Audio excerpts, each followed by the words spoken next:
In today's episode, I'm bringing you two mini cases from the Sunshine State. The first is of a man who resisted arrest, but to be honest, police should have known he was going to do it anyway. And the second is of a felon who was found hiding in the most unexpected and uncomfortable of places. Welcome, lambs. Welcome to Love and Murder, Heartbreak to Homicide, the Florida Man Friday edition. If you're new here, hi, my name is Kai. I invite you to sit, take the load off, drink some apple juice, and listen to my episode. And if you like it, don't forget to subscribe. If you're a returning lamb, thank you so much for supporting Love and Murder and for being here. Before we begin, I want to remind you that this episode and all my episodes are sponsored by my lambs and Patreon, patreon.com/Love and Murder. If you want to be a supporter of Love and Murder, now's the time to do it because we do have a November Black Friday sale going on for the entire month of November. You get everything for half off, only $5 a month donation, patreon.com/Love and Murder. Now let's get into this Florida Man Friday. In July 2024, a man already wanted on a resist an arrest warrant was arrested, but not before he tried to resist arrest again. That was a tongue twister. Oh my God. The Indian River County Sheriff's Office in Florida was trying to apprehend 44-year-old Gordon John Wanser, who was a resident of Vero Beach. Gordon actually had a history of resisting arrest and had a warrant out for his arrest. On July 17th, 2024, to catch Gordon, deputies worked with his probation officer who arranged a meeting with him at Lowe's home improvement store. When Gordon got to the store, he actually saw the detective coming out of his unmarked car because the detective was wearing a sheriff's office shirt. So what do you think Gordon did? True to his nature, he ran. Deputies ran after him, yelling at him to stop. And of course, he's a runner. He is not going to stop. Why even wasting your breath? But I guess you have to do it. So of course he didn't stop. So police pulled out a taser and were finally able to bring him down by tasing him. Of course, he continued to resist arrest while they're trying to handcuff him, but they ended up getting him handcuffed. After being subdued, police offered him some water. So he said, yeah, I'll take some water. That was a long run. And y'all kept up. Y'all are doing your jobs. Y'all are in shape. Woo! So he took a couple sips of water, and after he was finished, he's looking around like, how am I going to get out of this one? Even though I have handcuffs on and 5 officers surrounding me. But he found an opening between those officers and started running again. Of course, it's 5 cops surrounding him, waiting for him to run. So they were able to stop him, detain him, and get him into the police car. The original warrant that was issued for him was because the Drug Enforcement Agency had come to his house with a federal search warrant, and he ran out the back door. He's actually accused of being a part of a large-scale drug trafficking organization in Indian River County.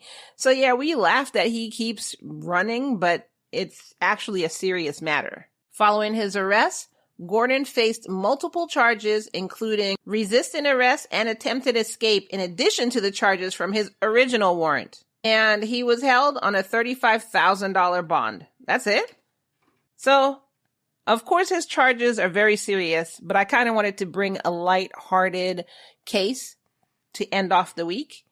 And let's do another one. This one, the charges are serious, but the story following the charges has kind of a lighthearted feel. I don't want anybody to think that I'm taking the charges itself lightly. I am not. It is just the capture, the way the story unfolded of the capture part, that just has a lighthearted feel to it. And I kind of want to not end this week on a heavy note because I feel myself getting into that. As I've told y'all before, true crime, it starts weighing heavy on my mind, and I feel myself getting into that. So kind of wanted to end on a lighter note. So in the next case, in the summer of 2023 in Miami, Florida, 29-year-old David Jerome Jackson allegedly opened fire on an unidentified victim following what witnesses described as a heated dispute.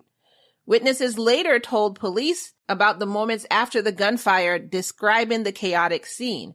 Basically, what happened is David opened fire in daylight, broad daylight, in a crowded place because he was arguing with someone. Quote, people were screaming, running. It was terrifying. So again, not making light of that at all, because I couldn't even imagine, and that is terrifying. And I also don't understand, if you're having a dispute with someone, why bring out guns? Like, why bring out guns? That's the coward's way. That is so cowardly. Anyway, 911 was called and police quickly arrived on the scene, but David had already ran.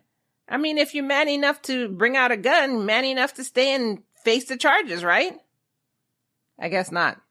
Despite efforts to find him in the hours immediately following the shooting, police were unable to do so, and a manhunt started that lasted days. Authorities issued a warrant for David's arrest, detailing multiple charges related to the shooting, including aggravated assault with a firearm and attempted murder.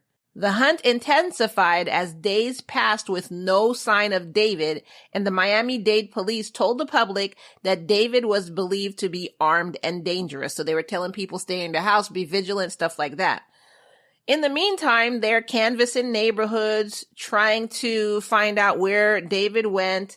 They circulated his picture, urged residents to come forward if they had any information about his whereabouts. But as the search stretched on, they still didn't find David. Then on September 12th, 2023, the story took an unexpected turn. Police finally got a tip that David was seen in an apartment along Edgewater Drive in North Miami. David had reportedly been seen entering one of the units.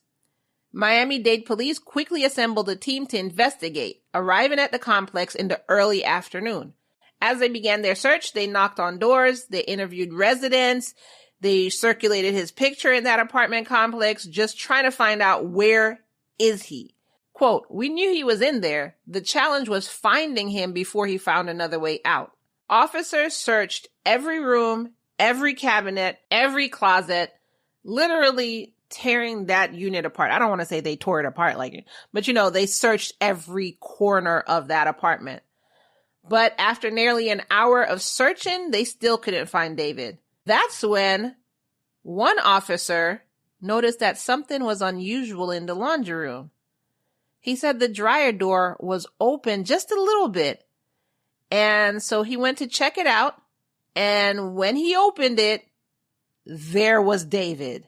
Quote, folded up like a piece of laundry. Quote, after an extensive search, deputies proceeded to the laundry room where they finally discovered Jackson folded not so neatly inside a remarkably small dryer drum. The look on his face, a combination of guilt, embarrassment, and warm hosiery. Oh, sorry. You have to put in the laugh track there because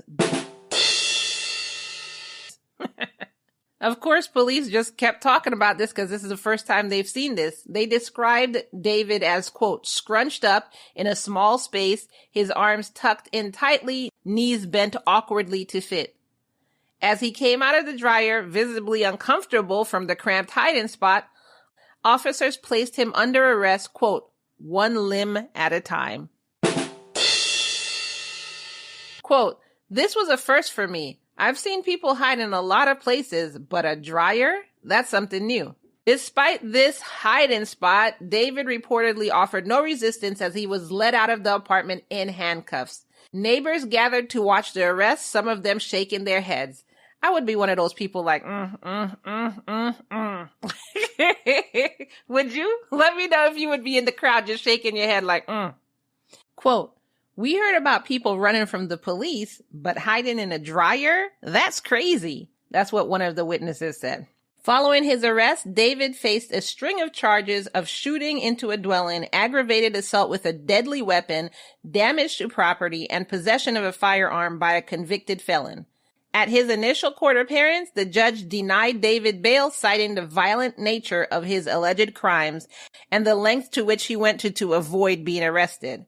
The assistant state attorney handling the case called David's actions, quote, reckless and dangerous, Not only did he allegedly commit a violent offense, but he also put the community at risk by fleeing from law enforcement. Most of the time in court, David remained silent, given no comments on his arrest or the shooting charges that he faced. On social media and the news, everybody was laughing about it, like with comments such as, quote, "Who hides in a dryer? Only in Florida." And I mean, I guess Kai's covering it too, so. Because for real, how did you get, and it said a little dryer. It's not even one of those big front-facing dryers. It was a little circle dryer, you know, where it has the circle on the outside, like an apartment dryer, a small apartment dryer, not a full size. And this is a grown-ass man. I don't think I could even fit in there. How did he get in there? If you were so worried about not being caught, the best thing to do was to not shoot anybody in broad daylight or at all, period. Then guess what? Nobody would have been looking for you. Local residents said, quote, "It's scary to think that he was out there hiding. I'm glad they finally caught him." Currently, David is awaiting trial, and I do have a picture of him in the dryer so y'all can see how small the dryer was and how cramped he was in there. It's, again, I'm still wondering how he fit in there. That picture is going to be in the Patreon, patreon.com/love and murder. For this one, because it's also so wacky, I think I'm going to put it in the After the Pod Facebook group. So if you want to see it, you could join the Patreon. Remember, we do have a sale going on this month. After November, the sale's going away. So you can go to our Patreon, patreon.com/love and murder, and go to the November sale tier. Join that way. Or if you just want to see the picture, you can go to our After the Pod Facebook group. The link is in the show notes below. The link to both is in the show notes below. And that's all I have for you today. But before we go, let's get into some of your comments and some of your polls. So the last Florida Man Friday poll I had for you was that, remember that imaginary love triangle? The guy thought he was in a love triangle, but it was all in his head. And so when he saw his quote girlfriend with some other dude, he ended up murdering the dude. It was a case of Eric Robinson. I did ask if you believe Isabella should have been charged as an accessory given the circumstances of duress she faced. I gave 3 options. It said no, she was scared, yes, because she helped, and I don't know. So half said yes because she helped and half said I don't know. That's actually surprising because I thought everybody was going to be like, well, she was under duress, so no. But it's actually surprising that people thought, yeah, because she helped. I could understand the I don't know, but I mean, everybody's entitled to their opinions. I understand, but that's just surprising to me. If you want to leave a comment, those who answered yes because she helped, and let me understand why you chose that one, that would be great. And also in a previous Florida Man Friday, remember the woman who essayed her toddler for money and didn't even receive the money? I mean, obviously it's not about the money. I was just sick in the first place. But she ended up not receiving the money. If you missed both of these episodes, the link is in the show notes below so you can go back and listen to these episodes. And I did ask, what do you think should happen to Jenna Ann? And Henna Page said, spaying her with no anesthesia. The other things I think should happen would get me banned from Facebook. I mean, girl, same. I understand. Christina Bobo said, same. We are the official Love and Murder jurors. She's depraved.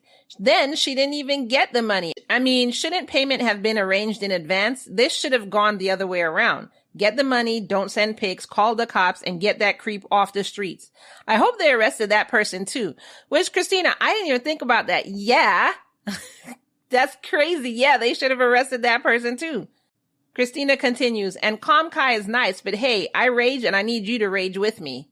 She continues, it reminds me of the women of Ian Watkins, groomed to SA or let him SA their infants. And so many of them got slaps on the wrist for it. He even groomed women from jail to molest their children. It's a very rough case. I listened to a deep dive of it and had to take breaks because it was bad. And it will piss you off because the cops were warned about him by a woman he had previously groomed, and the cops told the lady, quote, stop telling us this. He's the only rock star from this town and he's famous and you're going to ruin his life. If you come to us accusing him again, we're going to arrest you. Can you imagine that? Oh my God. Can you imagine that? She continues to say this was a couple years before he was caught. I never heard about that case, and I'm not even going to do an episode on that case because I'm letting you know right now, if I end up doing that case, y'all are not going to hear from me for like 2 weeks while my brain resets. So I'm not even, there's certain cases I cannot do. I know it's going to send me into a deep dive of depression, and that's one of them. I will not be doing that case. Just listening to that synopsis. Henna Page said, I've never heard about this until now. It's so sad that wealth and societal status can protect even child abusers and pedophiles. People who harm children should never see the light of day. Christina Bobo said, yeah, and this guy, he's relatively protected in prison. He was attacked one time because of a guard mess up and almost killed, but the guards took over an hour or two to get medical aid for him. I mean, that's so weird because usually if you hurt a child, you don't really make it through prison. So I guess because he's a famous rock star, I don't even understand how that's an excuse. You're famous, but you were hurting children. So why do you get a pass? You know? Anyway, keep your comments coming. I hope this helped you end your week on a lighter note. That is all I have for you. Don't forget to go ahead and check out our Patreon sale. That'll help Love and Murder and help me bring you even more episodes and help me keep the lights on. Anyways, that's all I have for you for this Florida Man Friday. A free and easy way of helping out Love and Murder is by simply sharing this episode. Share it with everyone you know and everyone you don't. So go ahead and share this in your text messages to family and friends, and then head on over to one of our social medias, TikTok, Instagram, or YouTube, and take one of our clips and share it to your social media. And I will see you in the next episode. Bye.